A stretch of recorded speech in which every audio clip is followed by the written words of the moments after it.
Aulia. Baik, Aulia. Baik, saya ingin konfirmasi. Kami dapatkan informasi bahwa sidang sudah ditutup pada siang hari ini. Betulkah demikian dan apa sebabnya jika betul demikian? Iya, benar sekali Prita, bahwa sidang atas kasus dugaan penistaan agama atas terdakwa Basuki Cahayapurnama baru saja selesai dilaksanakan. Dari 6 saksi yang dijadwalkan akan hadir hari ini, namun hanya 3 orang saksi saja yang memberikan kesaksian, yakni adalah Bribka Agung Hermawan dan juga Bribtu Ahmad Hamdani. Ini adalah penyidik dari Polresta Bogor, dan juga satu lagi adalah pelapor yakni Wilyudin Abdul Rashid. Karena 3 orang saksi ini tidak hadir dalam persidangan hari ini, yakni adalah Ibnu Baskoro. Ibnu Baskoro, informasi yang kami peroleh, sedang berada di Aceh. Selanjutnya adalah Muhammad Asroi, ini sedang berada di Padang, Sumatera Barat.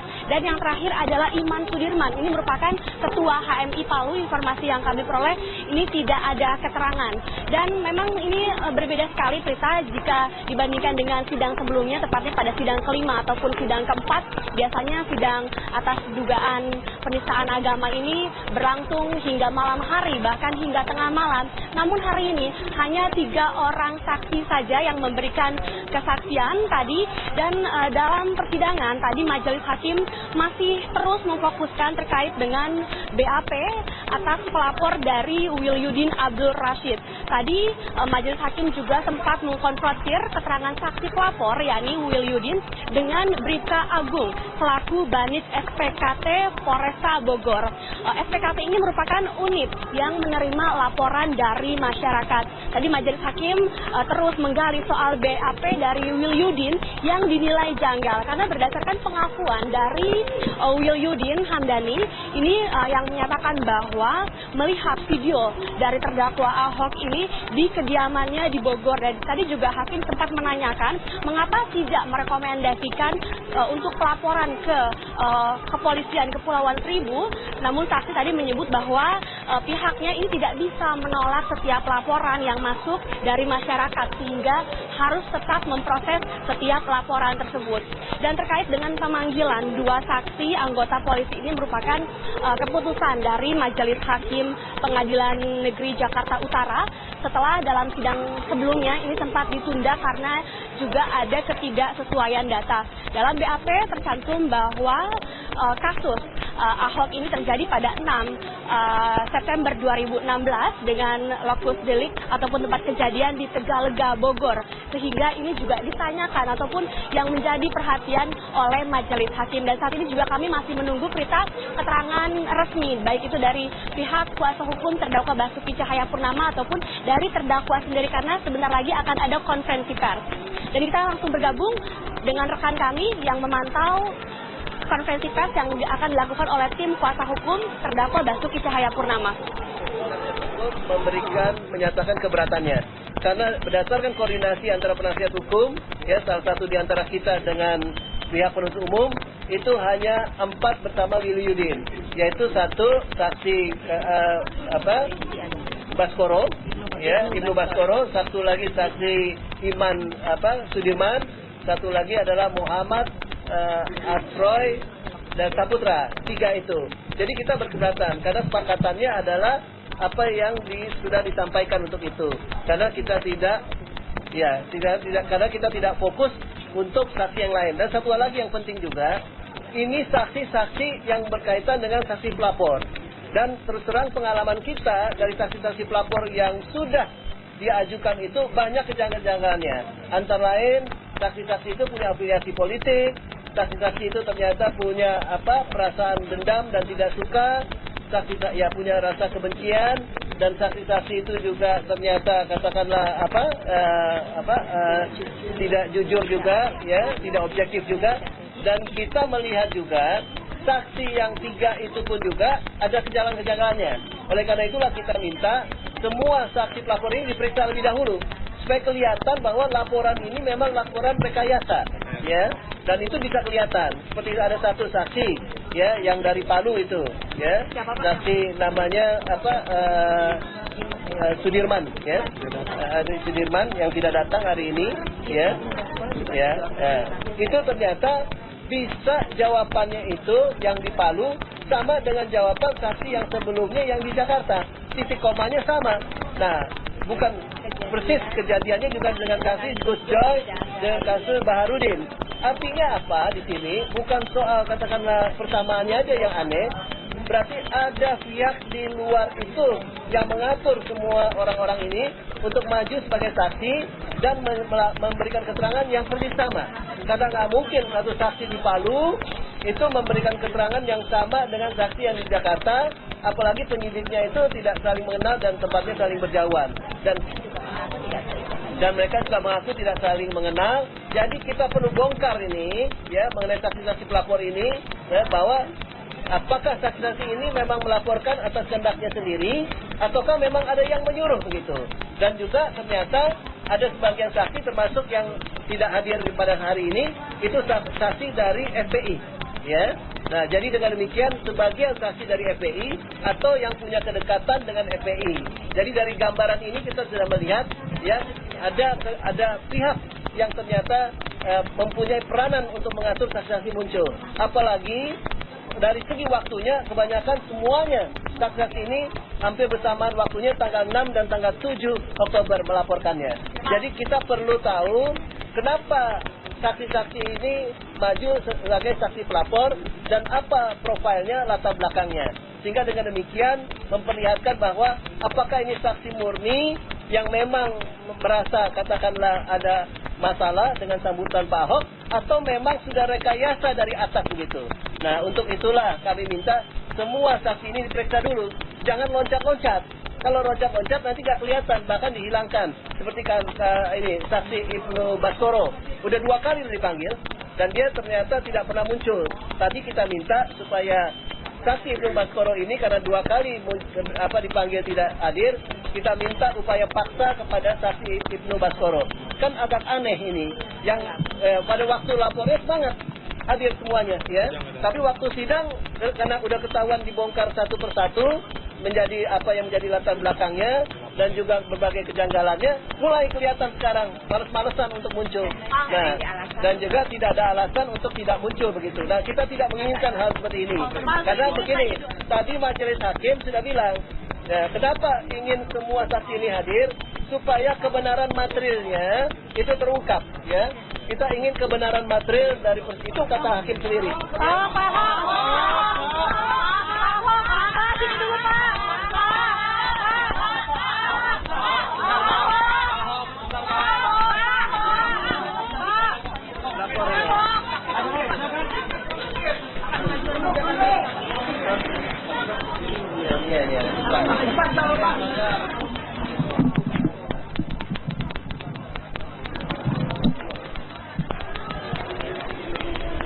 Ya, baru saja keterangan dari tim kuasa hukum terdakwa Basuki Cahayapurnama alias Ahok, tim kuasa hukum Humphrey Jemas, dan nanti sidang akan berlangsung pada hari Selasa minggu depan, akan kembali dilanjutkan. Prita, ini artinya sudah ada 11 saksi yang memberikan kesaksian dalam persidangan atas terdakwa Basuki Cahayapurnama. Untuk sementara kami kembalikan dulu ke Anda di studio. Baik, tadi dari kubu masing-masing, baik itu yang pro yang kontra, ini masing-masing saling menyampaikan aspirasi mereka. Namun saat ini karena sidang juga sudah selesai, kemudian kepolisian ini meminta kepada para pendukung, baik itu dari kubu yang pro maupun dari kubu yang kontra, untuk membubarkan diri, minta pada koordinator mereka untuk membubarkan anggotanya atau kelompoknya, karena jalan yang tadinya ditutup tepatnya di depan gedung Kementerian Pertanian Pasar Minggu Jakarta Selatan ini akan segera dibuka kembali untuk kepentingan umum, karena sebelumnya tempat ini benar-benar ditutup untuk selama jalannya sidang pagi hari tadi. Dan para pendukung atau para dari kubu kontra maupun dari kubu pro ini juga sudah diperingatkan, dan kepolisian juga sudah mulai membuka jalan, karena memang jalan di jalan RM Harsono ini sudah atau penuh, tadinya dipenuhi oleh mobil-mobil seperti Barakuda, Water Cannon. Ini sudah mulai dibuka jalanan karena sidang telah selesai. Sementara memang tadi dinamikanya sejak pagi hari tadi mereka masing-masing menyampaikan orasi, namun dalam jarak yang cukup jauh karena dari gedung Kementerian Pertanian ini 500 meter ke sebelah kiri itu bagi kubu yang kontra dan 500 meter ke sebelah kanan ini bagi kubu yang pro, dan mereka sejak pagi hari tadi menyampaikan beberapa aspirasi mereka, tuntutan mereka, dan apa saja pendapat-pendapat mereka terkait dengan kasus penodaan agama ini. Iqbal. Baik, Fazila Syarunisa melaporkan langsung dari luar gedung Kementerian Pertanian. Terima kasih atas laporan Anda. Kita. Yohana, sidang lanjutan terdakwa Basuki Cahayapurnama sudah dimulai tepat pada pukul 9 waktu Indonesia Barat hari tadi karena keseluruhan pihak baik itu dari kuasa hukum, jaksa penuntut umum, terdakwa dan saksi ini sudah hadir di ruang persidangan sebelum pukul 9 waktu Indonesia Barat, dan agendanya ini sesuai dengan yang dijadwalkan pada pukul 9 waktu Indonesia Barat. Dan saksi pertama yang tadi kami pantau periksa terlebih dahulu atau diberikan pertanyaan-pertanyaan, didengarkan keterangannya adalah Bribka Agung Hermawan. Bribka Agung Hermawan ini merupakan penyidik di Polresta Bogor yang memproses berita acara pemeriksaan dari pelapor bernama Wilyudin Abdul Roshid. Dan tadi ada beberapa hal, karena ini baru saja dimulai pada pukul 9, sehingga beberapa pertanyaan tadi yang ditanyakan oleh majelis hakim seputar dari bagaimana memproses dari berita acara pemeriksaan. Tanggal berapakah Wilyudin ini mulai melaporkan dugaan penistaan agama yang dilakukan oleh Basuki Cahayapurnama ke Polresta Bogor. Dan tadi disampaikan oleh Bribka Agung Hermawan bahwa Wilyudin ini melaporkan dugaan penistaan agama yang dilakukan oleh Basuki Cahayapurnama pada tanggal 7 Oktober 2016 yang lalu. Nah, ini menarik sekali mengapa Bribka Agung Hermawan dan ada satu penyidik lainnya yakni Bribtu Ahmad Hamdani dihadirkan dalam persidangan dikarenakan pada saat persidangan minggu lalu pada tanggal 11 Januari untuk pelapor atau khususnya untuk saksi Wilyudin ini belum sempat didengarkan keterangannya secara utuh dikarenakan ada beberapa kejanggalan. Kejanggalannya yakni karena dalam berita acara pemeriksaan ini menurut majelis hakim cukup berbeda dikarenakan Wilyudin ini menyatakan dalam BAP bahwa melihat video pidato Basuki Cahayapurnama ini pada tanggal 6 September 2016. Sedangkan untuk pidato Basuki Cahayapurnama di Kepulauan Seribu ini baru dilakukan pada tanggal 27 September 2016. Kemudian disampaikan juga oleh Wilyudin dalam berita acara pemeriksaannya, lokasi ia melihat terdakwa Basuki Cahayapurnama ini di Bogor. Sedangkan yang kita ketahui bahwa untuk pidato yang dilakukan oleh Basuki Cahayapurnama ini dilakukan di wilayah Kepulauan Seribu. Sehingga kehadiran dari kedua penyidik hari ini dari pihak jaksa penuntut umum menghadirkan ini untuk didengarkan keterangannya, khususnya untuk mengkonfrontir pernyataan yang disampaikan oleh pelapor Wilyudin dengan keterangan-keterangan yang akan didengarkan hari ini dari kedua penyidik. Yohana. Ya baik, menarik Dita, ini masih terkait dengan kesaksian dari Bribka Agung Hermawan tadi. Dita, lalu kemudian untuk persidangan saat ini, bagaimana atmosfer untuk suasana sidang saat ini? Saya melihat lebih lengang atau tidak setegang sidang-sidang sebelumnya, Gita. Ya, tadi saya pantau secara langsung di dalam ruang persidangan. Untuk atmosfer sendiri ini tidak jauh berbeda dengan persidangan-persidangan sebelumnya pada persidangan keempat maupun juga kelima di auditorium Kementerian Pertanian. Ini masih begitu menyita perhatian sekali, dan khususnya dari pihak kepolisian dan juga dari pihak Pengadilan Negeri Jakarta Utara masih membatasi karena untuk pengunjung yang bisa masuk ke dalam ruang persidangan ini hanya dibatasi 80 orang saja, sehingga ada 40 dari pihak pelapor dan 40 dari pihak terlapor. Dan tadi kami pantau juga ini masuknya secara bergantian. Untuk 40 dari pihak pelapor ini masuk sekitar pukul 6:30 hingga pukul 8 waktu Indonesia Barat. Kemudian pada pukul 8:30 waktu Indonesia Barat barulah ini pengunjung dari pihak terlapor ataupun juga pihak yang mendukung terdakwa Basuki Cahayapurnama baru diperkenankan untuk masuk ke dalam ruang persidangan. Dan kami pantau juga bahwa situasinya tidak jauh berbeda. Pengamanan di ring 1 di ruang persidangan ini sama seperti persidangan-persidangan sebelumnya. Dan untuk ini juga dibagi ruangnya, ada bagian di sebelah kiri ini untuk pihak dari pelapor 40, dan yang sebelah kanan di ruang persidangan ini adalah untuk pihak dari yang terlapor untuk menyaksikan jalannya persidangan hari ini. Bahkan pengamanan juga begitu diperketat sekali dan skemanya sama seperti minggu-minggu yang lalu, persidangan minggu lalu, bahwa ini masih tertutup untuk media. Tadi media hanya diperkenankan untuk mengambil gambar sebelum persidangan dimulai, dan pada saat persidangan ini dimulai maka media, khususnya televisi yang mengambil gambar ini diperkenankan untuk keluar dari ruang persidangan. Namun yang cukup berbeda hari ini bahwa disediakan speaker di luar ruang persidangan sehingga bagi wartawan ini bisa mendengarkan secara langsung apa saja pernyataan dan juga pertanyaan-pertanyaan yang diajukan oleh jaksa penuntut umum maupun juga dari kuasa hukum dan juga majelis hakim terkait dengan pernyataan yang akan dilontarkan oleh para saksi yang dihadirkan hari ini. Yohana. Baik Gita, nanti kita akan mengupdate lagi bagaimana pantauan terkini kelanjutan dari jalannya sidang. Terima kasih Marcelina Gita dari Auditorium Kementerian Pertanian.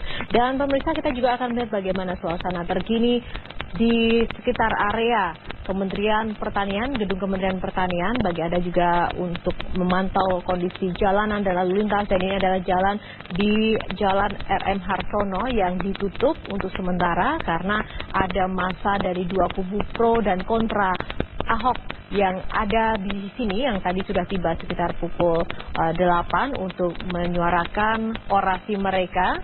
Dan ini adalah massa yang kontra Ahok begitu. Dan seperti yang disampaikan oleh reporter kami sebelumnya, Fazila Karimisa, masa ini datang lebih lambat, tidak seperti sebelumnya, lebih awal sebelum jalannya sidang sekitar pukul 7. Tapi ini tadi masa datang lebih siang begitu, sekitar pukul 8. Dan saat ini polisi juga telah memberlakukan sejumlah aturan untuk masa boleh berorasi. Karena di sini ada batasan-batasan tertentu, mereka tidak boleh memasuki area halaman gedung Kementerian Pertanian dan ada pembatas yang sudah disiagakan di situ. Berikut juga regu pengamanan khusus dari pihak kepolisian, dan di satu sisi sebelah layar ini dari kubu kontra Ahok juga ada kubu pro Ahok yang juga datang. Dan sampai dengan pagi ini suasana kedua kubu masih cukup kondusif. Dan dapat Anda lihat juga bahwa jalur Transjakarta juga tidak bisa dilalui atau memang ditutup untuk sementara waktu sampai dengan proses sidang selesai atau sampai dengan nanti masa diizinkan untuk tetap berada di luar area sidang. Namun dari informasi yang kami terima, batasan dari unjuk rasa ini sesuai dengan aturan dari pihak kepolisian adalah batasannya sampai dengan pukul 6 sore waktu Indonesia Barat. Dan ini adalah dua kondisi kubu kontra dan juga pro Ahok yang saling menyuarakan aspirasi dan juga ekspresi mereka terkait jalannya sidang Basuki Cahayapurnama yang ke-6 ini di Auditorium Kementerian Pertanian. Dan pemirsa, nanti kami masih akan mengupdate kembali bagaimana jalannya sidang Basuki Cahayapurnama di Auditorium Kementerian Pertanian dan juga akan membahasnya langsung bersama pakar hukum pidana Jamin Ginting. Kita jeda dulu dan sesaat lagi saya akan kembali.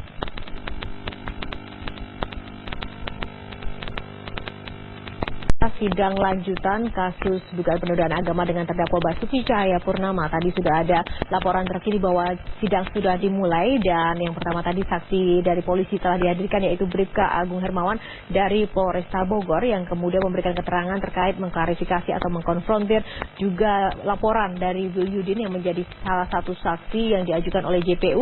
Ini terkait ketidaksinkronan ya keterangan dari Wiliudin yang mengatakan terkait bahwa melihat video tentang pidato Basuki Cahayapurnama di Kepulauan Seribu itu pada tanggal 6. Sementara tadi dari Bribka Agung Hermawan juga menyampaikan laporan itu tanggal 7. Bagaimana kemudian Bung Jamin ini menilai sebuah konfrontasi yang dilakukan di arena persidangan dan menilai saksi Wiliudin ini? Iya, artinya saya kira sudah tepat ya dihadirkan penyidik ini untuk menentukan tanggal berapa dia membuat laporan. Dan saya perlu terangkan, jadi waktu orang mau membuat laporan, dia datang ke bagian laporan SPK ya, penerimaan laporan masyarakat. Lalu kalau dianggap laporan ini memenuhi unsur untuk dua alat bukti untuk bisa ditindaklanjuti laporannya, maka orang tersebut membuat laporan polisi. Nah, laporan polisi pada saat dia datang tersebut. Nah, pada saat datang tersebut tentu kan polisinya tahu. Setelah dia membuat laporan tersebut, maka orang tersebut akan diperiksa sehubungan dengan laporan tersebut. Apakah laporan tersebut dapat ditingkatkan dengan penyelidikan? Ada unsur pidananya, dilakukan penyelidikan. Nah, di BAP tersebut dia akan menerangkan, oh saya melaporkan adanya penistaan agama, unsur-unsurnya pasalnya di 156A gitu ya. Lalu dia akan mengatakan kapan itu terjadi, siapa yang melakukan, kan begitu kan. Nah, dia bilang Pak Ahok yang melakukan. Di mana dilakukan? Di Bogor. Salah kalau dia bilang dilakukan di Bogor. Dia harus melakukan di mana dilakukan? Di Kepulauan Seribu. Dari mana Anda tahu? Saya tahunya melalui upload yang dilakukan oleh Pemda DKI. Di mana Anda lihat uploadnya? Di Bogor. Nah, itu jadi harusnya keterangan itu yang mungkin yang sangat berbeda pemahaman, sehingga hakim mengklarifikasi di mana dilakukan penistaan itu. Dilakukan penistaan itu bukan di Bogor. Dilakukan penistaan itu adalah di Kepulauan Seribu. Cuma saya melihat itu melalui YouTube yang saya lihat di Bogor. Nah, inilah mungkin disinkronisasi hakim untuk meyakinkan. Tapi ya, keterangannya yang benar adalah keterangan yang disampaikan di pengadilan tentunya, bukan yang ada di BAP. Itu yang untuk menegaskan itu. Saya kemungkinan juga orang saksi itu akan dipanggil lagi untuk meyakinkan dia bahwasanya mengulangi lagi apa benar dia memberi keterangan seperti itu. Tapi kalau dia tetap memberi keyakinan bahwasanya yang saya lihat itu Pak Ahok itu memberikan 156 pidato itu di Bogor, itu tentu salah kan. Dan tanggal 6 September begitu kan? Iya, artinya kalau tanggal 6 September tentu juga salah karena uploadnya sendiri tentu upload itu ada kalau ada kejadiannya. Nggak mungkin ada upload lalu tidak ada perbuatan apa-apa ya gitu. Itu mungkin karena dia nggak fokus saja memberikan laporan. Anggap aja ketidakfokusan dari saksi begitu. Itu kemudian sejauh mana nanti nilainya di mata hukum begitu? Hakim akan menilai saksi-saksi ini seperti apa? Ya, sekali lagi saya katakan, saya pernah juga mengatakan bahwa saksi itu kualitas seorang saksi, kesaksiannya punya nilai. Hakim itu melihat itu dari perilaku orang tersebut.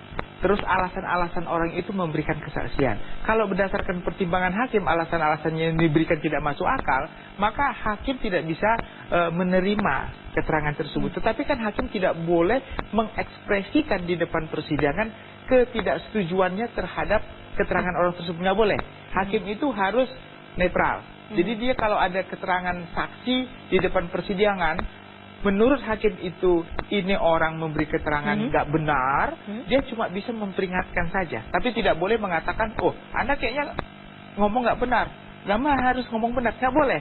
Hakim dalam memimpin suatu persidangan atau menggali suatu keterangan saksi, walaupun dia tahu keterangannya tidak benar, dia tidak boleh mengungkapkan itu di persidangan kalau orang itu memberikan keterangan yang tidak benar. Oke, ini poin kedua yang menarik dari laporan rekan-rekan di lapangan tadi, Bung Jamin, adalah bahwa sekarang sidangnya tertutup, tapi bisa diperdengarkan. Menurut Anda lebih baik mana? Terbuka terbatas atau tertutup tapi ada audionya begitu?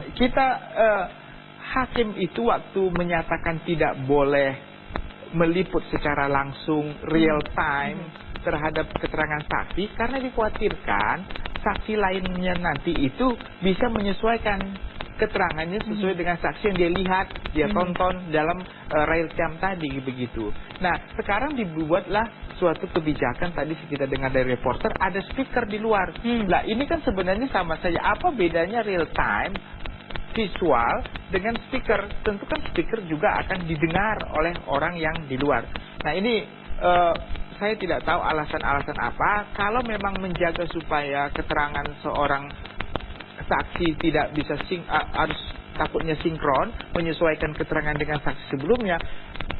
Kalau saksi yang nggak disteril, artinya tidak ditempatkan pada suatu tempat tertentu untuk tidak bisa mendengar speaker tadi, itu oke. Tetapi kalau saksi ada di luar dan mendengarkan speaker, berarti nanti dia bisa menyesuaikan keterangannya dengan keterangan orang yang didengarnya dalam speaker tersebut. Jadi saya bisa tujuan daripada supaya tidak ada sinkronisasi antara saksi saling bersinkronisasi, jadi tidak tercapai lagi. Kalau ada speaker, sama saja artinya dia juga boleh selanjutnya nanti ya bisa-bisa nanti real time juga boleh, atau TV juga boleh terbuka begitu. Jadi akhirnya curiga jangan-jangan ini lama-lama real time juga nih. Ya itu bisa terjadi. Jadi saya kira harusnya apa yang sudah ditetapkan hakim, contohnya ini untuk khusus untuk keterangan saksi-saksi dan ahli dan pembuktian, harusnya tetap aja kalau memang tidak tertutup terbatas, ya tertutup terbatas. Jadi kalau ada speaker, saya kira memudahkan nanti bagi saksi-saksi lain untuk mendengarkan dan mensinkronisasi pendapatnya sesuai dengan pendapat saksi sebelumnya begitu. Oke, baik, dan tadi Bung Jamin juga sedikit menambahkan juga ada kualitas saksi, ada kualitas korban juga. Bung Jamin, kita melanjutkan masalah kualitas korban itu sendiri. Tidak semua orang yang melapor kemudian itu sah kemudian menjadi korban juga begitu. Seperti apa kriterianya? Ya begini, dalam pidana itu ada delik aduan, ada delik biasa. Dalam konteks ini penistaan ini kan tentu dia delik biasa. Artinya semua orang bisa melaporkan. Tetapi tidak semua orang adalah korban dari suatu perbuatan ini gitu. Nah, ada delik aduan. Delik aduan contohnya kasus tentang KDRT. Tidak semua orang bisa melaporkan begitu, hanya korban saja yang melaporkan atau keluarganya. Nah, dalam kualitas suatu korban ini, apa kaitan langsung perbuatan orang ini dengan korban tersebut? Kalau tidak ada kaitan, orang tersebut merasa dirugikan atas perbuatan daripada pelaku ini, maka dia bukan korban. Korban itu adalah orang yang benar-benar dirugikan karena perbuatan orang tersebut. Kerugiannya itu bisa kerugian moral, kerugian material, dan itu bisa terjadi kepada orang itu. Tapi dalam konteks ini, orang yang merasa korban itu harus bisa membuktikan dia merasa dirugikan karena perbuatan orang tersebut. Ketika kemudian masuk pada kualitas korban di dalam kasus ini adalah masalah kasus penistaan agama begitu. Ada yang merasa begitu menjadi korban karena dinistakan begitu keyakinan, ada yang tidak begitu, tapi dalam satu konteks keyakinan yang sama seperti itu. Nah, artinya di sini begitu kualitas korban ini tidak mutlak dong ketika kemudian kita harus berhadapan dengan masalah kasus penodaan agama ini. Bagaimana menilai itu, kualitas itu? Kita melihat delik pidananya pidana apa. Kalau pidana terhadap harta kekayaan, ada pidana terhadap nyawa tubuh manusia. Nah itu kan sudah real ya, bisa dihitung. Pidana terhadap tubuh manusia ada yang cacat, ada yang luka, ada yang mati. Pidana terhadap harta kekayaan ada yang rugi secara material, bisa dihitung. Tetapi kalau ini adalah kerugiannya didasarkan kepada agama, aliran, kepercayaan yang diakui di Indonesia. Nah, kalau ini harus dicari hukum positif, siapa yang bisa menentukan kalau ini adalah kata-kata ini merugikan secara agama orang tertentu. Ada lembaganya, ada hukum positifnya yang bisa sebagai legitimasi, secara legal dia mewakili representasi negara yang menyatakan bahwasanya orang ini telah melakukan penistaan terhadap agama yang diakui di Indonesia. Nah, ini justru harus ditentukan siapa. Hakim harus mencari referensinya siapa. Nah, kalau nanti sudah ditentukan referensinya yang mewakili representasi negara dalam menentukan bahwasanya apa perkataan itu adalah salah atau tidak salah, nah itulah kita menghormati hukum yang ada. Tetapi kalau tidak ada orang yang bisa merepresentasikan, itu namanya ambiguous. Ambiguous itu artinya tidak ada kepastian hukum. Karena nanti semua orang bisa menafsirkan. Jadi tidak ada kepastian hukum, maka tidak ada kepastian untuk bisa menyatakan orang itu melakukan tindak pidana. Itu yang saya katakan sekali lagi, di mana kewenangan dari suatu negara untuk menentukan sesuatu perkataan ini secara agama tertentu salah, atau aliran-aliran atau cara-cara orang melakukan ibadah ini salah, didasarkan kepada suatu lembaga yang memang benar-benar ada diakui oleh pemerintah sebagai satu-satunya lembaga yang mempunyai kewenangan untuk menyatakan perbuatan tersebut. Ya, dalam koridor ini misalnya MUI begitu ya? Ya, kalau negara mengakui, contohnya negara mengaku MUI sebagai lembaga sebagai lembaga yang memang mempunyai kewenangan, ya hak negara menentukan itu. Tetapi sekali lagi, apakah negara bisa melakukan seperti itu? Ya, kalau bisa berarti negara mempunyai kewenangan untuk melakukan itu. Dan kalau sudah dilakukan seperti itu, semua nanti apa yang dikeluarkan oleh MUI harus diakomodir oleh negara sebagai suatu lembaga yang resmi untuk menyatakan suatu perbuatan. Jadi ada legal standingnya, ada hukum positifnya orang ini diakui sebagai lembaga yang mempunyai kewenangan untuk menyatakan pendapatnya adalah mewakili kepentingan negara. Oke, baik, kita akan lanjutkan nanti Bung Jamin Ginting, kita jeda dulu dan nanti kami juga akan masih menghadirkan bagaimana kondisi terkini jalannya sidang Basuki Cahayapurnama di Kementerian Pertanian. Kita jeda dulu pemirsa, sesaat lagi saya akan kembali.